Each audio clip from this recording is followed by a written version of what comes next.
Welcome to ThinkTech on OC16, Hawaii's weekly newscast on things that matter to tech and to Hawaii. I'm Jay Fidell. And I'm Duke Oishi. Last week, ThinkTech and the Hawaii Venture Capital Association presented a luncheon panel program called The Press Weighs In on Rail, featuring opening remarks by Mayor Peter Carlisle, and then two panels of local journalists willing to weigh in on rail. Rail. We're at an intersection of construction and litigation, and economics and politics. The prospects of rapprochement and healing seem a long way off. In this program, through this group of journalists, we hope to take a dispassionate look at where we are, and for better or worse, where we'll be going. There are few things of greater interest or consequence to our community. After opening remarks by Mayor Peter Carlisle, the first panel examined the coverage on rail and how well the public has been informed.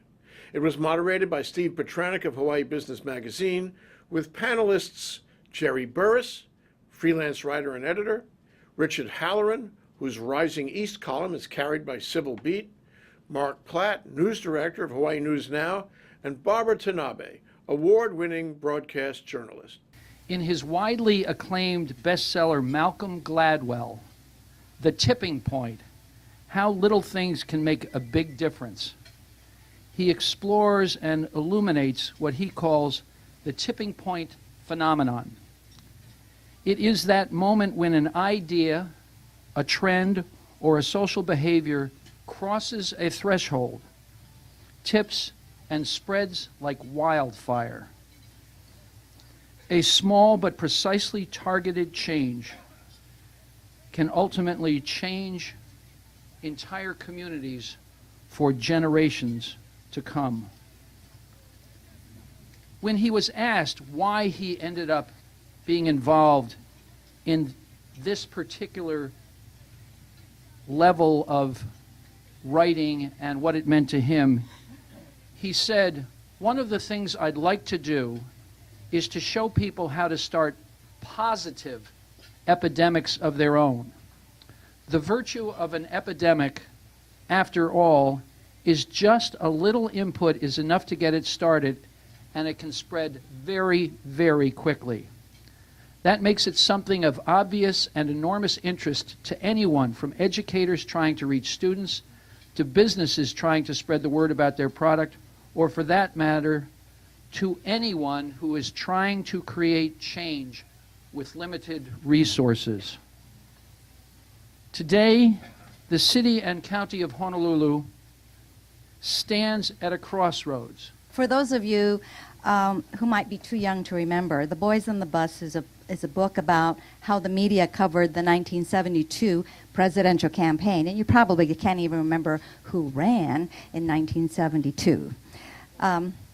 It was a good book, but the only reason I bring it up is because The Boys on the Bus practiced a craft that all of us here on the panel also studied and practiced in our professional lives.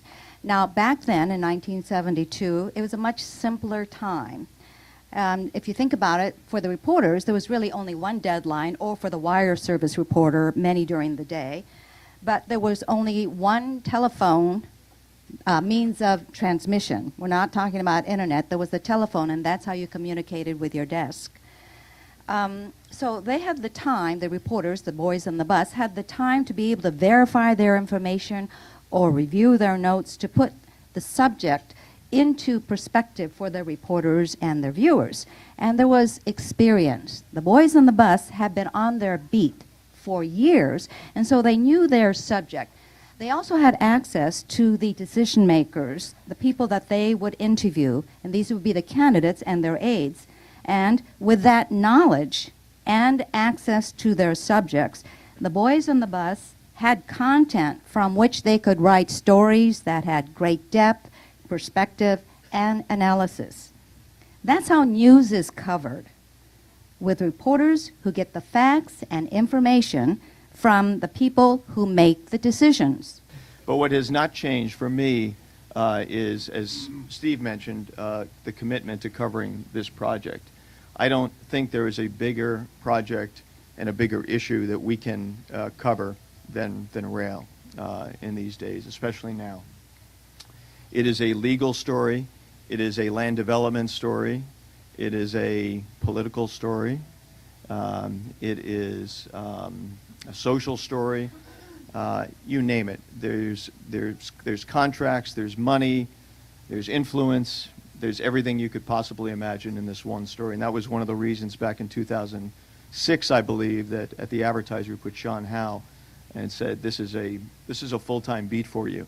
His reaction to that was not exactly what I wanted to hear, but once he did it, he said, "You want me to cover this full-time? I'm not sure there's going to be enough to cover." I said, "There'll be plenty to cover, Sean."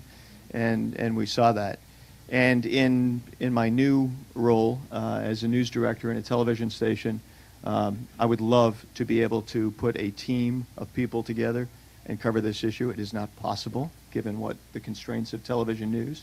However, we will continue to do our best to cover, what's going on with rail. And as I said, all the aspects of rail, because there's so many areas that we need to cover. In truth, it's really driven by politics. The story, in terms of the media, has basically been a political story. Now, there's something that seems to happen to people when they get elected mayor. They get infected by this desire to have a railroad. Every mayor, I think, since Neal Blaisdell at least, and probably Johnny Wilson, and we were talking at lunch, probably Kalakaua wanted a rail system of some kind, if he could have had one. Something about being in office and you look at things and how things are in the city, and you just want to have a transit system. And this has been going on forever and ever. I think it really became a major issue in Honolulu when Frank Fosse took over from Blaisdell and took Blaisdell's tentative suggestion that we build a rail system. He said then from Waianae to Hawaii Kai, basically, let's do it, he said. And Fosse made that a central part of his political persona as mayor for his entire career.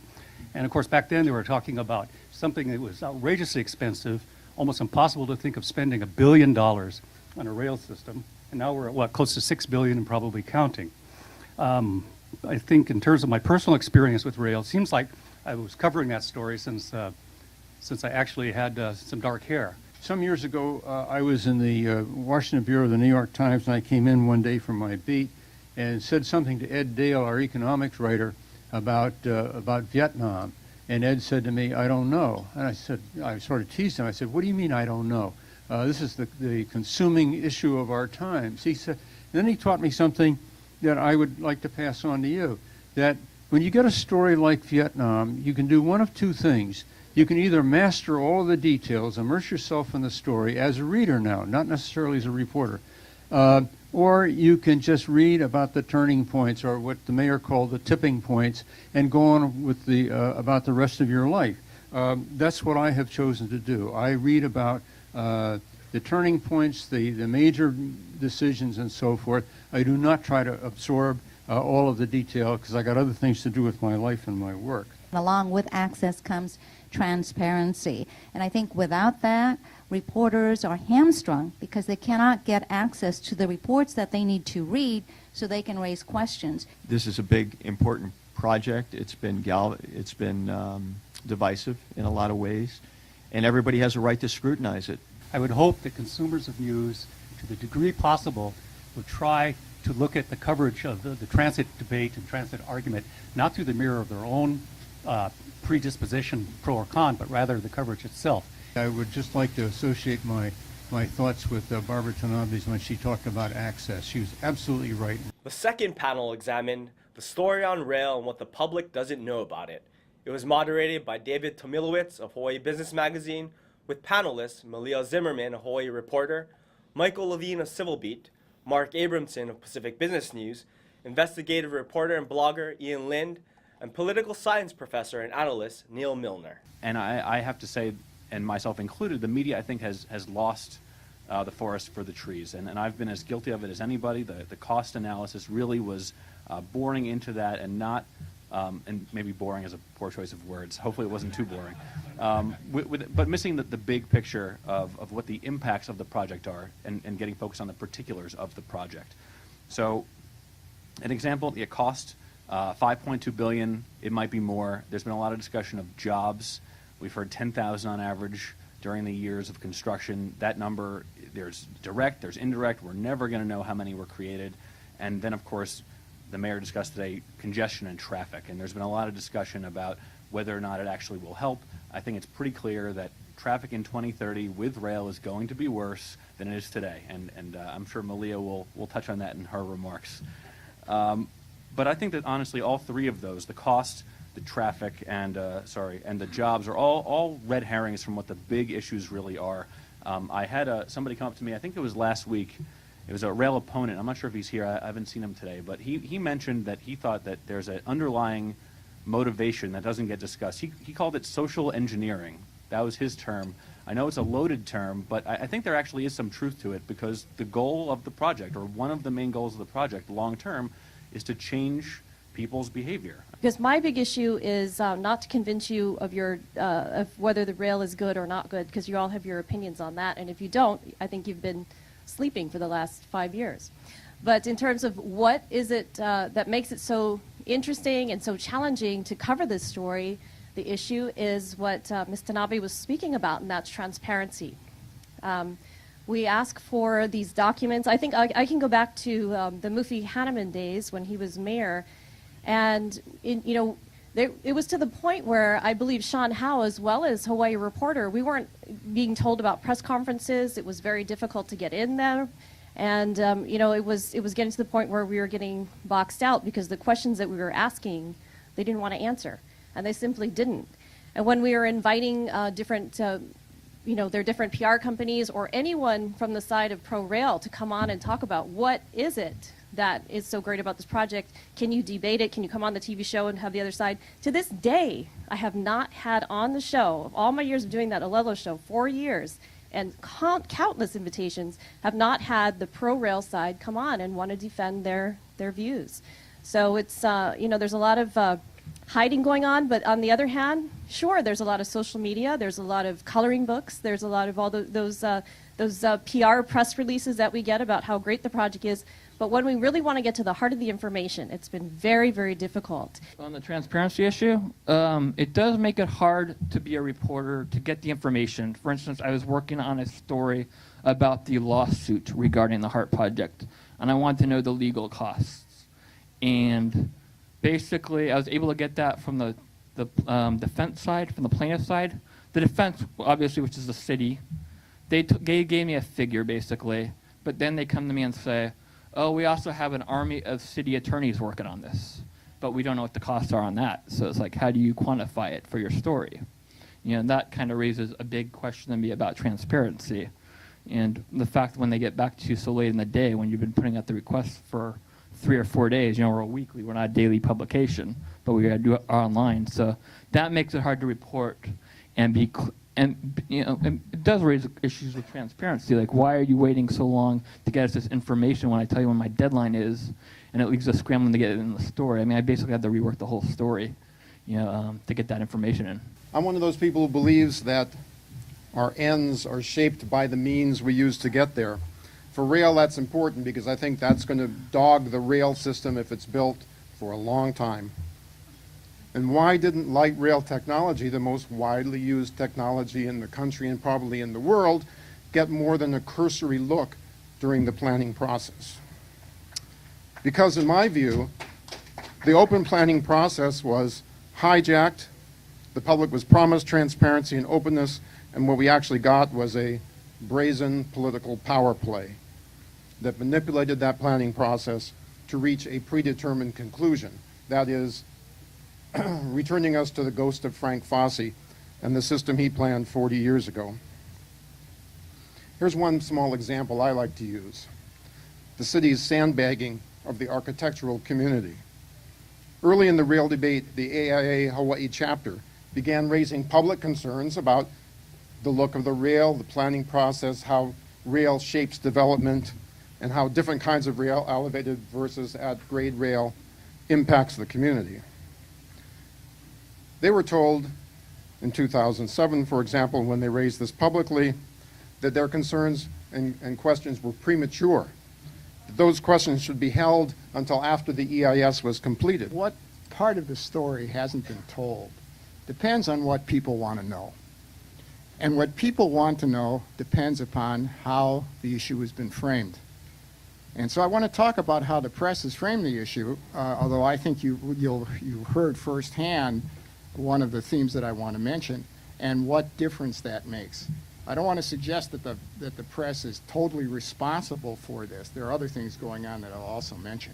But in order to understand an issue like this, I think you have to think about what Jerry Burris referred to before, at least one part of this, is that there's at least two different ways that you can frame a large public works project, not just rail, but any other rail. One is to see it as a technical issue, and the other is to see it as a political issue. Now, as time goes on, if a process is working properly, something that is political moves into something technical. And here's why. When an issue becomes technical, the basic values, the basic issues have been debated and decisions have been made.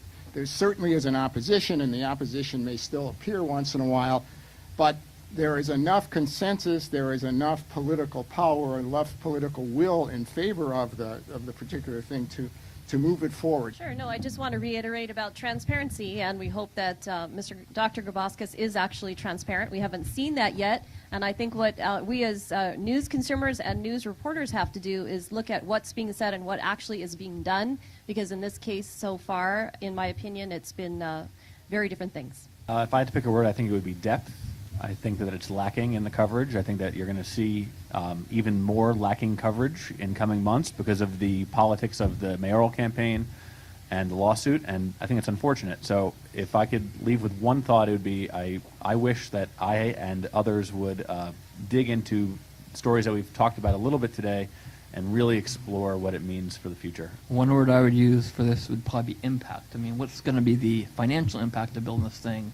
What's it going to do with development? You know, what kind of TOD development are we going to see? Are we going to see affordable housing? Are we going to see condominiums? What are you going to see exactly? I guess my word would be manipulated.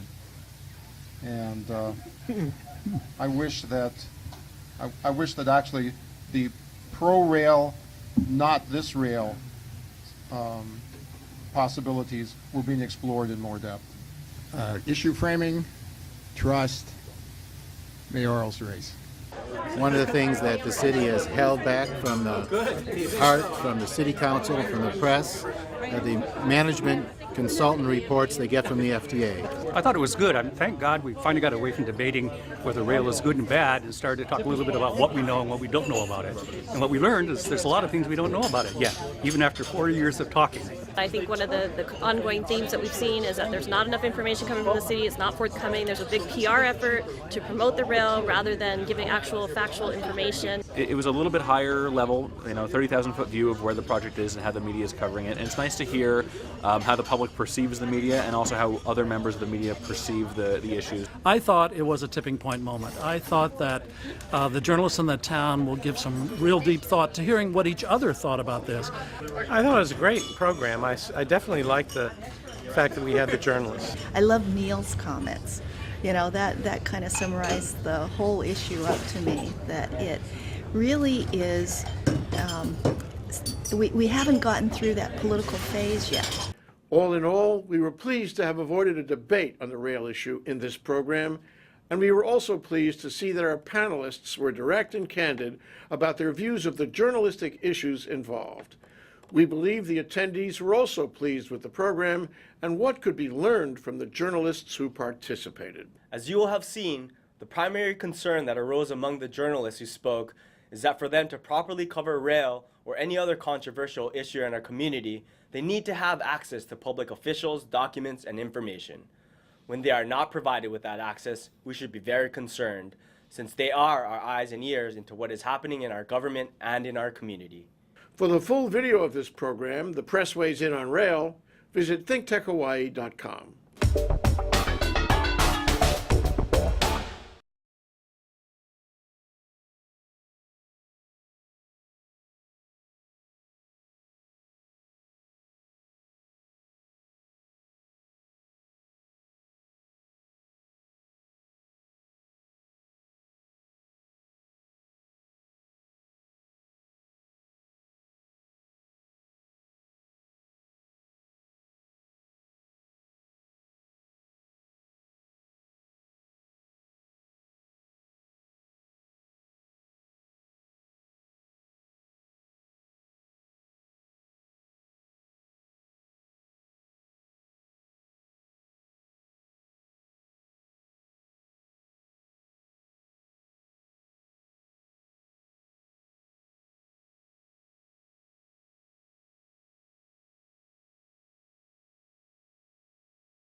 And now for our ThinkTech calendar of events going forward.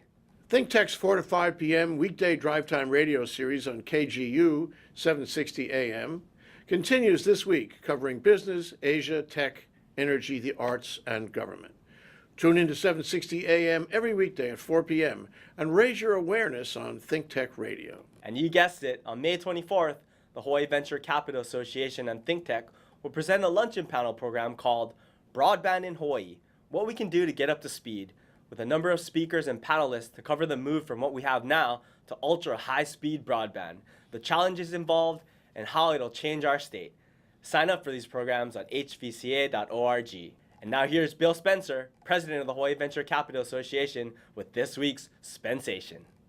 Barbara Tanabe's comment about how politicians typically manipulate the press. And we've seen a lot of that. The second panel, though, which really was comprised of sort of new media journalists, the Hawaii Reporter, Civil Beat, Ian Lind, who's a critical observer, all who have websites, all who blog or report the news, they all expressed some pretty extreme frustration at the lack of being treated as journalists and being treated on par with the more established mainstream media. They are not given access to information. They're in many ways ignored. And they don't have the resources of a big paper or television station. They can't hire lawyers to do freedom of information requests. Yet they serve a legitimate role in reporting the news. We have to define press more broadly. I mean, we've tackled this in two programs we've done called Newsmorphosis, which look at the changing nature of journalism.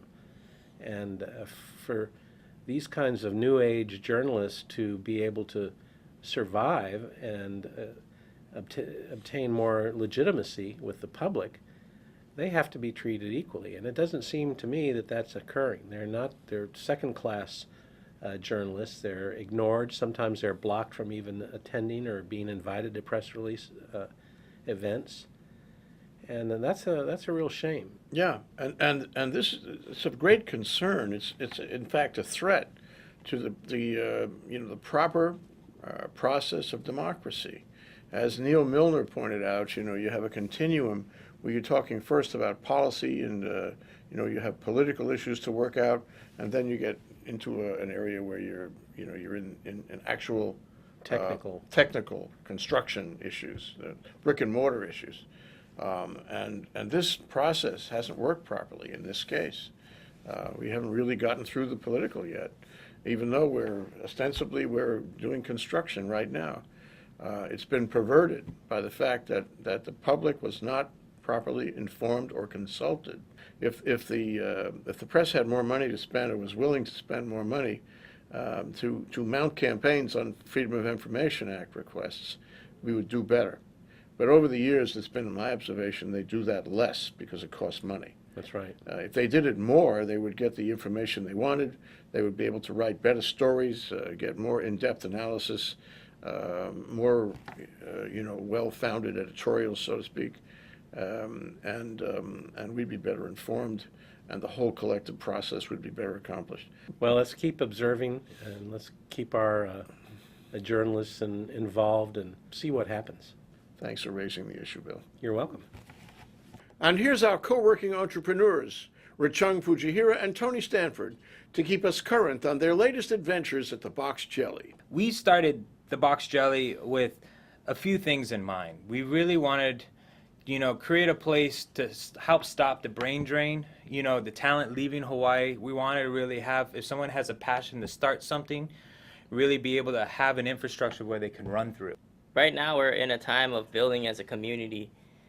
For one thing, the startup weekend is this weekend, which is great. So we've been working really hard to get that covered, and it's at the greenhouse. This is the second startup weekend, and we're really happy to have it done. Ed Organic from our space made the t-shirts, so we thank him.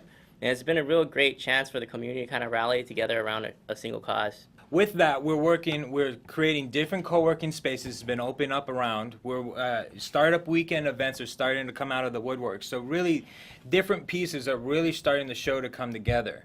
one of the biggest pieces that is coming together that was released, announced Wednesday at the Wetware, brought by Hank Rogers. I'll be leading a team to create a accelerator. Accelerator is going to be web, mobile focused, most likely. We're developing the structure right now, and I'll give you more information as more information is available. But I think it's a really great opportunity for especially the young people to have a voice, and really a customer-driven, customer being the entrepreneurs-driven initiative, and in order to help them build. So with this new program that's coming, we will be able to really, a lot of these pieces are coming together. It's a startup ecosystem. You need more than just one piece, more than just co-working. You need the co-working, you need the events, you need the accelerator.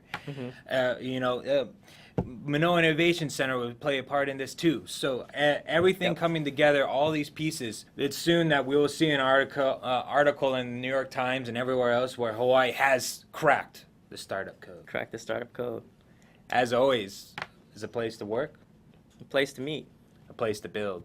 Boxjelly.com. We'll be right back to wrap up this week's edition of ThinkTech.